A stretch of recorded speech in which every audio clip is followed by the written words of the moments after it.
Hello students, today we're doing inquiry 8.2. We're going to be determining the average daily increase in the number of limnophrons. If you remember watching the video for inquiry 4.2, on the day that we created our pond, we counted the number of limnophrons that were in our pond. And the pond that I created in the video had 36 limnophrons. So we'll be coming back to that number today in our lesson. Our question for today's lab: over time, what happens to the amount of limna in a pond ecosystem? Now remember, limna is what we commonly call duckweed, and those are the little plants that are kind of like miniature lily pads that you will find on the surface of a pond ecosystem. They float on the surface of the water. So over time, what do you think happens to the amount of limna? Now remember, on day one of building our pond, we had 36 limna. So make a guess of how many you think we'll have now. So what happened to that limna? So for your hypothesis, you would state, I believe that over time limna will blank because blank. So tell me what you think limna will do and why. Our materials for this lab are found on page 115. Our procedures are found on page 117 to 120. For our data, we're going to be gathering our data on a data table. On our data table, the number of fronds on day 1 was 36. And the number of fronds today we're going to find out. So let's switch over to our pond. And I'm going to attempt to count the limnophrons. Now remember, limnophrons are each of the little leaves that are on the limna. Now there are so many here that I probably won't get an exact number, but I'm going to do the best I can to get a very good estimate. Okay, so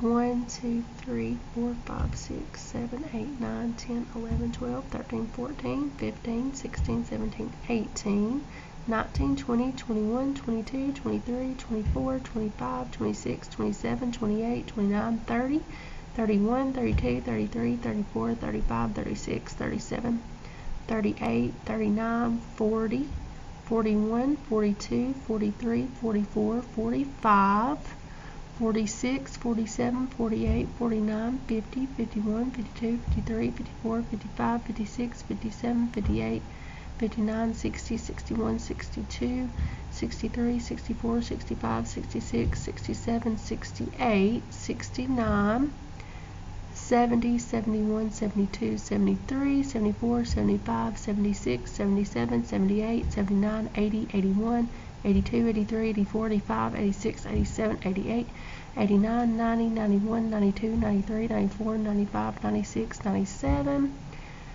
98, 99, 100, 1, 2, 3, 4, 5, 6, 7, 8, 9, 10, 11, 12, 13, 14, 15, 16, 17, 18, 19, 20, 21, 22, 23, 24, 25, 26, 27, 28, 29, 30, 31, 32, 33, 34, 35, 36, 37, 38, 39, 40, 41, 42, 43, 44, 45, 46, 47, 48, 49, 50, 51, 52, 53, 54, 55, 56, 57, 58.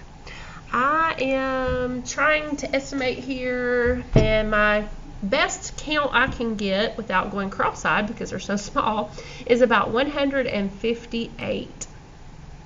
So I'm going to go right here and put 158, and our increase would be the difference between 158 and 36, and so that's 122 would be the increase amount, and the total number of days was 12. So we're going to take the increase in number of fronds and divide it by the total number of days. So 122 divided by 12. And that gets us 10.17. So we're just going to round that off to 10.2. We're going to round that to the nearest decimal point, or to the nearest, that would be the nearest tenth. Okay, so 10.2.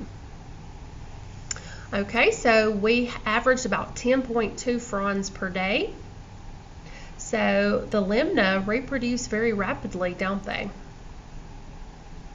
If we look at our analysis questions, what factors do you think may have influenced the increase in number of limna fronds?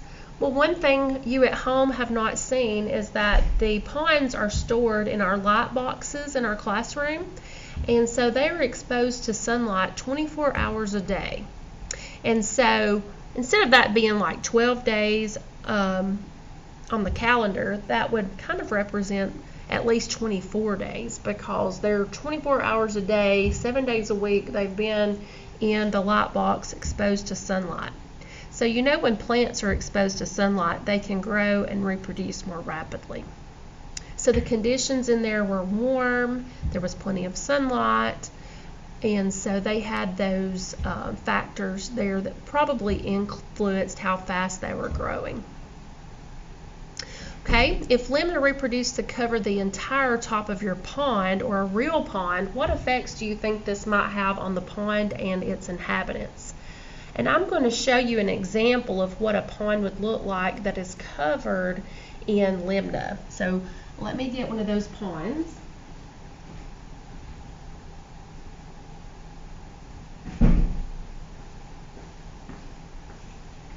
And I will switch over the hover cam to the view of a pond that is covered in limna.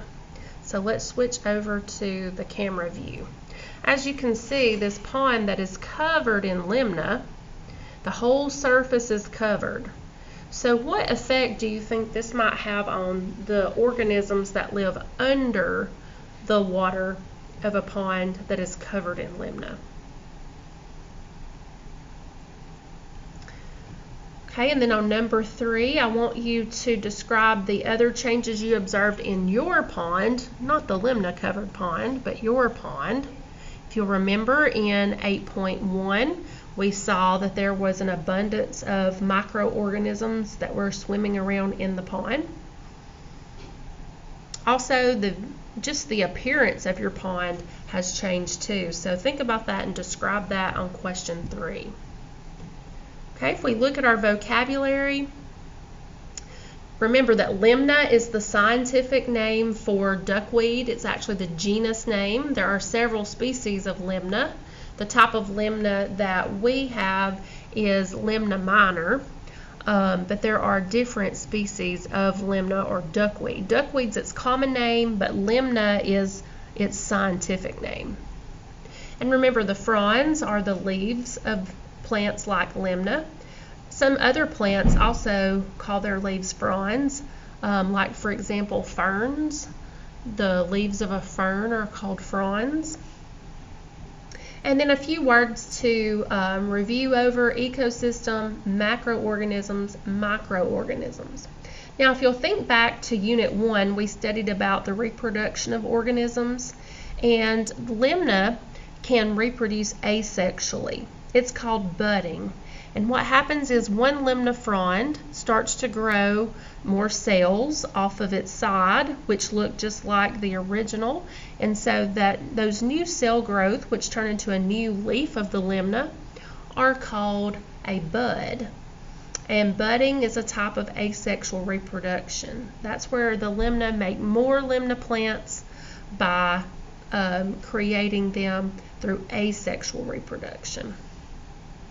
And so budding would be the type of asexual reproduction that occurred in our limna, and the succession is referring to the changes that have taken place in our pond. Okay, for your conclusion, I would like for you to read The Changing Pond on page 121 to 123 in your online textbook. Please read that article before you write your conclusion, so that it will give you some more details that would be important for you to know about. So if you have any questions, please feel free to message me and ask. I'm always here for you if you need me. I hope you have a great day, and I hope you've learned a lot about the pond ecosystem.